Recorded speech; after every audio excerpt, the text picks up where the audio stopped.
નમસ્કાર વિદ્યાર્થી મિત્રો, આપણે unit 3 an interview with Arun Krishnamurthy નો ઇન્ટરવ્યુ જોઈએ એ પહેલા આપણે ગાંધીજીના એક વાક્યથી શરૂઆત કરીએ.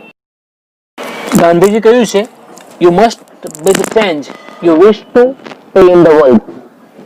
દુનિયા તમે જેવી જોવા માંગતા હો તેવું તમારે દુનિયામાં બદલાવ કરવો જોઈએ.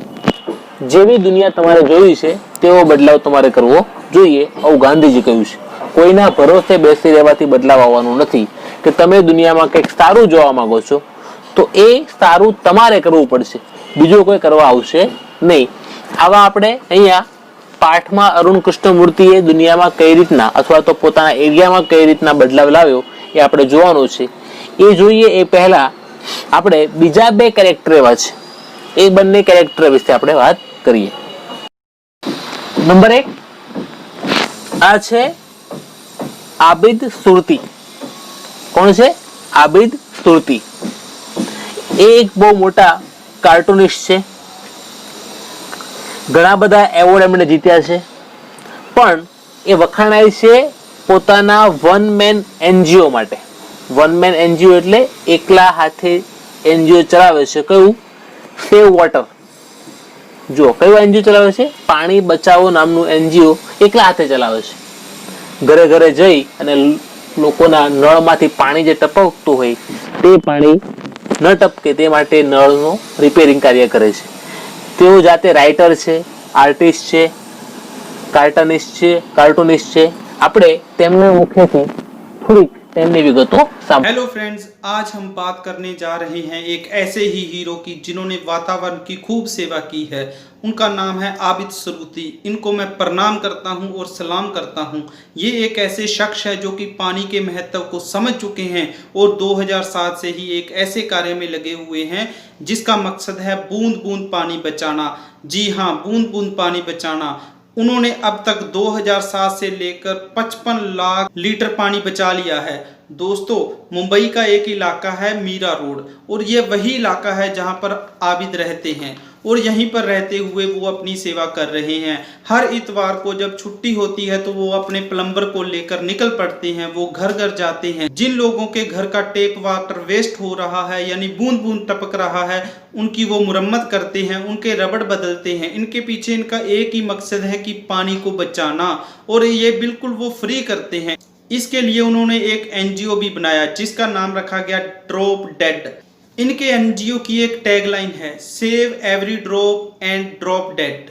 दोस्तों, इस महान कार्य से वो वर्षों से लगे हुए हैं. आबिद की उम्र की बात करें तो उनकी उम्र है 81 साल. गुजरात से ये मुंबई आ गए. आपको बताते हैं कि ये आइडिया उनको कहाँ से मिला. एक बार वो अपने दोस्त के घर बैठे थे, उनके बाथरूम से टपक टपक बूंद की आवाज आ रही थी, तो उन्होंने अपने दोस्त को कहा कि तुम इसे बंद कर दो, लेकिन उसके दोस्त ने इसकी तरफ कोई ज्यादा तवज्जो नहीं दी.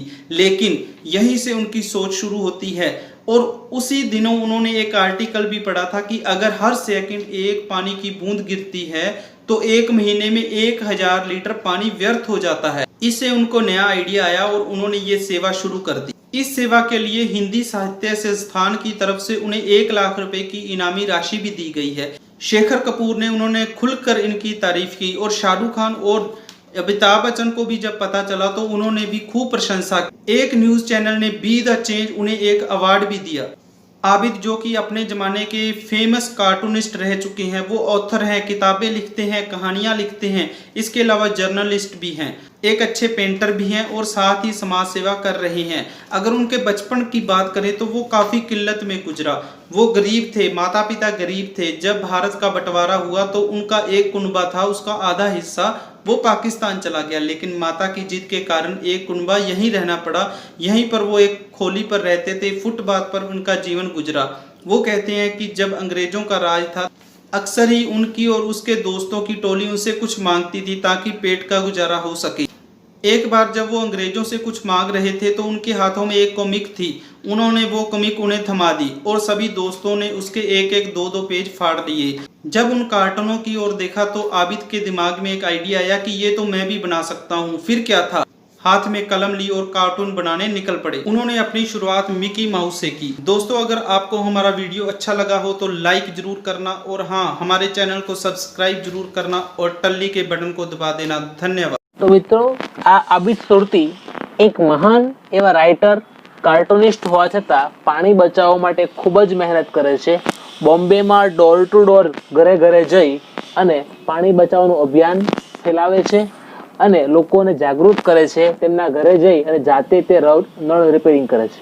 આના બીજા બધા વિડીયો યુટ્યુબ પર છે. આબિદ સુરતી લખશો એટલે તમને જોવા મળશે.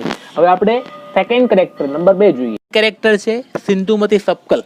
મધર ઓફ ઓર્ફન્સ તરીકે તે પ્રખ્યાત છે. તે એક સોશિયલ વર્કર છે. તેમણે 1000 કરતાં વધારે બાળકોને દત્તક લીધા છે. તેમના પતિએ તેમને જ્યારે તેઓ પ્રેગ્નન્ટ હતા ત્યારે તેમને છોડી દીધા હતા. તેના કારણે તેમને ભીખ પણ માગવી પડી પોતાના જીવનને ટકાવી રાખવા માટે. અને તેમણે આ સંજોગોમાં હિંમત ન હારી અને જે બીજા ઘણા બધા બાળકો અનાથ હતા તેમના માતા બની અને તેમનું ભરણ પોષણ કર્યું અને અત્યારે પણ તેઓ સમાજમાં એક પ્રખ્યાત સામાજિક કાર્યકર્તા તરીકે છે. હવે મિત્રો, આપણે એમની સ્ટોરી એમના મુખેથી સાંભળીએ.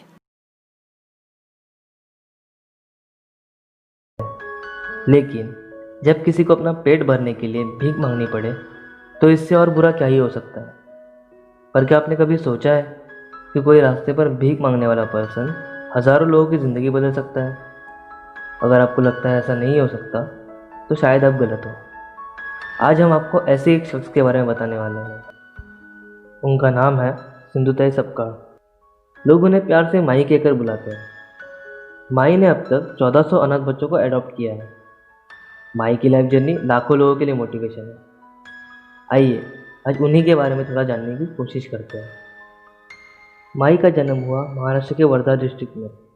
वो सिर्फ चौथी तक ही पढ़ पाई। जब वो 11 साल की थी तब उनकी शादी हो गई। तब उनके पति की उम्र थी 31 साल। 18 साल की उम्र तो उनके 3 लड़के थे। जब माई 20 साल की थी तब उन्होंने अपने गांव की फीमेल वर्कर्स के लिए आवाज़ उठाई। उनके डेली वेजेस का इश्यू उन्होंने गवर्नमेंट ऑफिसर्स के सामने रखा और उन्हें उनका हक दिलाया। बस यहीं से उनका स्ट्रगल शुरू हो गया। उस समय वो 9 महीने की प्रेग्नेंट थी तो गांव के एक साहूकार ने यह खबर फैला दी कि वो बच्चा उसका है।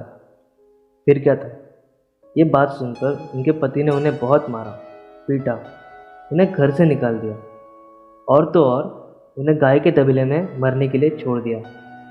उसी रात बेहोशी में उस तबेले में उन्होंने एक लड़की को जन्म दिया। उन्होंने खुद पत्थर से अम्बिलिकल कॉर्ड को काटा। अपनी बच्ची को लेकर वो अपने मायके गई पर उन्होंने भी उसे नहीं अपनाया और घर से निकाल दिया। फिर माई रेलवे स्टेशन पर गाना गाकर भीख मांगती और अपना और अपनी बच्ची का पेट भरती। अकेली औरत और साथ में कुछ दिनों की बच्ची। तो रेलवे स्टेशन पर रात को रुकना सेफ नहीं था तो वो रात शमशान घाट में गुजारती थी। कभी कोई लोग उन्हें पैसे देते तो कभी कोई आटा देता। तो वो वही शमशान में लोगों की बच्ची कुछ चिताओं पर रोटी बनाकर खाती थी। माई ने कई बार जान देने की भी कोशिश की पर दे नहीं पाई। धीरे धीरे ये उन्हें रियलाइज़ होने लगा कि ऐसे कई सारे बच्चे हैं जिनका इस दुनिया में कोई नहीं है, जिन्हें उनके अपनों ने छोड़ दिया है। फिर माई ने ऐसे बच्चों को अपनाने का ठान लिया। वो जब रेलवे स्टेशन पर भीख मांगती थी तो उन्हें जो कुछ भी मिलता उसमें से थोड़ा खुद खाती थी, थोड़ा दूसरों को देती थी। धीरे धीरे फिर वो गाँव गाँव जाने लगी, स्पीचेस देती, गाने सुनाती और वहाँ जो कुछ लोग खाने को देते उससे अपना और अपने बच्चों का पेट भरती।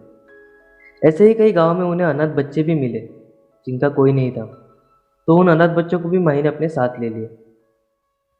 इतना ही नहीं, उन्होंने उनकी अपनी बेटी को श्रीमंत दगड़ू शेठ हलवाई ट्रस्ट को डोनेट कर दिया जस्ट बिकॉज वो अपनी बेटी और उन अनाथ बच्चों में पार्शलिटी ना करे। फिर ऐसे उन्होंने अपना काम आगे जारी रखा और वो हज़ारों बच्चों की माई बन गई। आज तक माई को लगभग 750 अवार्ड्स मिल चुके हैं। हमारे 4 राष्ट्रपति APJ अब्दुल कलाम, प्रतिभाताई पाटिल, प्रणब मुखर्जी, रामनाथ कोविंद, इनके हाथों भी उन्हें सम्मानित किया जा चुका है। आज भी उनका ये सोशल वर्क जारी है। आज भी माई गाँव गाँव घूमकर लोगों से डोनेशन इकट्ठा करती है। उनके 5 अनाथ आश्रम हैं, 2 लड़कों के लिए, 2 लड़कियों के लिए और 1 गाय के लिए, जहाँ लगभग 175 गायें हैं। माई सिर्फ 4th पास है और उनके एडॉप्टेड बच्चों में से कई आज इंजीनियर्स हैं, डॉक्टर्स हैं, कईयों के खुद के बिजनेस है। उनका एक लड़का तो सिंधुताई सपकाळ पे ही पीएचडी कर रहा है। रास्ते पर भीख मांगने से लेकर आज इस मुकाम पर सिंधुताई पहुंची है। क्यों उन्होंने किसी राह चलते बच्चे को अपनाया होगा? उसके लिए खुद गाँव गाँव घूमी होंगी। अवार्ड्स के लिए? अपनी मुश्किलों से हार कर मरने से अच्छा किसी और के लिए जिया जाए, इस मंत्र को उन्होंने अपना लिया। तो મિત્રો दूसरों આ की હતા मदद करने के लिए सिर्फ पैसों સિંધુમતી की जरूरत नहीं સપકલ, होती, आपका मन જે बड़ा होना चाहिए। પોતાની કામગીરી માટે અત્યારે ખૂબ જ પ્રસિદ્ધિ પામી રહ્યા છે। તેમણે પોતાના જીવનકાળમાં ખૂબ જ દુઃખોના સામના કર્યા છે। એટલે ગાંધીજીએ કીધું એ વાક્ય ફરી કહ્યું હતું, you must be the change that you want to C in the world, કે દુનિયા તમારે જેવી જોવા માંગવી છે ને, અથવા તમારે જેવી જોવી છે ને, એવો બદલાવ તમારે જ કરવો પડશે, બીજું કોઈ કરશે નહીં। જેમ આબિદ સુરતીએ કર્યું, સિંધુમતી સપકાલે કર્યું, એ જ રીતે અરુણ કૃષ્ણમૂર્તિ પણ આ પાઠમાં પોતે બદલાવ લાવવા પ્રયત્ન કરે છે। એની પણ નાની એવી સ્ટોરી આપણે જોઈએ અને પછી નેક્સ્ટ લેક્ચરમાં આપણે આપણા પાઠની શરૂઆત કરીશું। મિત્રો અત્યારે જે સ્ક્રીન પર દેખાય છે તે અરુણ કૃષ્ણમૂર્તિ છે। અરુણ કૃષ્ણમૂર્તિ એક ગૂગલ કંપનીમાં નોકરી કરતા હતા। એ નોકરી છોડી અને એમણે પર્યાવરણને બચાવવા માટે એનજીઓ શરૂ કરી। એ એનજીઓનું નામ છે EFI। શું નામ છે? EFI। એ EFIનું ફૂલ ફોર્મ આપણે ટેક્સ ભણશું ત્યારે જોઈશું। એમણે એ EFI એટલે કે એન્વાયરમેન્ટને બચાવવા માટે આ એનજીઓ શરૂ કરી। સારો એવો પગાર ધરાવતા હતા છતાં પણ, અને ઘણો બધો પરિવર્તન તેઓ દરિયા કિનારે પાણીના નાના નાના જે છબકડા હતા તેમાં ઘણો બધો પરિવર્તન લાવ્યા અને અત્યારે તે સારામાં સારું એનજીઓ ચલાવે છે। આ એનજીઓમાં નાના બાળકોથી લઈ અને મોટી ઉંમરના ઘણા બધા વ્યક્તિઓ છે, એ આપણે આ પાઠમાં જોઈશું। આ ભાઈનું નામ છે અરુણ કૃષ્ણમૂર્તિ। શું નામ છે? અરુણ કૃષ્ણમૂર્તિ। અને કેટલા વર્ષની ઉંમરે તેમણે એનજીઓ બનાવ્યું હતું? ફક્ત 17 વર્ષની ઉંમરે તેમણે આ એનજીઓ બનાવ્યું હતું। આ પાઠમાં અરુણ કૃષ્ણમૂર્તિનું ઇન્ટરવ્યૂ લેવામાં આવે છે। તે ઇન્ટરવ્યૂમાં ઇન્ટરવ્યૂ લેનાર તેમને એક એક સવાલ પૂછે છે અને દરેક સવાલનો જવાબ અરુણ કૃષ્ણમૂર્તિ કઈ રીતના આપે છે એ આપણે હવે પછીના લેક્ચરમાં જોવાના છીએ। મિત્રો તમારે આ unit 3 an interview with Arun Krishnamurthy એ એક વખત ઇંગ્લિશની ટેક્સ્ટ બુકમાંથી વાંચી લેવાનો। જે સ્પેલિંગ નથી આવડતા એ સ્પેલિંગ નીચે અંડરલાઇન કરી લેવાની। આપણે કાલથી આ પાઠ ચલાવવાના છીએ, બરાબર? દરરોજ 3 પ્રશ્નો, એટલે 3 પ્રશ્નો જે ઇન્ટરવ્યૂ લેનાર અરુણ કૃષ્ણમૂર્તિને પૂછે છે એ આપણે દરરોજ 3 પ્રશ્નો ભણવાના છીએ। એટલે ફરજિયાતપણે દરેક વિદ્યાર્થી મિત્રોને હું વિનંતી કરું છું કે આ પાઠ વાંચી નાખે। જે તમને શબ્દ આવડતો નથી એ શબ્દ નીચે અંડરલાઇન કરેલી હોવી જોઈએ। કોઈને પણ ઘરેથી ફોન કરીને પૂછવામાં આવશે કે ભાઈ તમારી ટેક્સ્ટ બુકમાં આ પાનું જે છે એનો ફોટો પાડીને મોકલો, અને એ ફોટો પાડીને મોકલશો ત્યારે એમાં અંડરલાઇન કરેલા શબ્દો છે કે નહીં એ ચેક કરવામાં આવશે। એટલે પહેલાં જ આ વિડીયો જોઈ અને તરત જ ટેક્સ્ટ બુક લો, યુનિટ 3 કાઢો, વાંચતા જાઓ। જે શબ્દ તમને આવડતો નથી એ શબ્દ નીચે અંડરલાઇન કરતા જાઓ। ઘરે રહો, સુરક્ષિત રહો, તંદુરસ્ત રહો અને પૌષ્ટિક આહાર લો। વંદે માતરમ। ભારત માતા કી જય।